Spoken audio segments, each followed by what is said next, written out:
Gabi na mga kabiyahe, nasa labas ka pa rin? Andito tayo ngayon sa Haro Plaza. Ito yung makikita natin napakaganda nilang mga landmark na simbahan.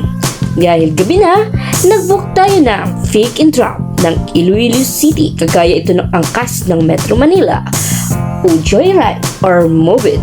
Susubukan natin mag-unwind at magbiyahe ng gabi dito sa Iloilo City kung safe nga ba at maglabas tuwing gabi. At napatunayan naman natin na napaka-legit at napaka-safe naman ika nga ng Iloilo City. Nakawin naman tayo ng ligtas at nakapagawa ng mga vlog na kagaya nito. Kaya kung gusto mo pong sumama sa aking pagbabiyahe at paglalakbay, magabi man o araw, mag-follow ka na and don't forget to hit the bell icon kung nasa YouTube ka. Mag-subscribe ka doon.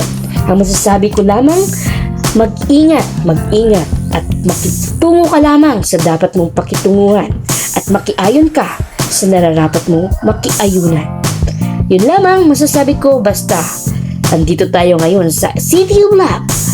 Talagang tinuod gid kung mapalanggaon ang Iloilo.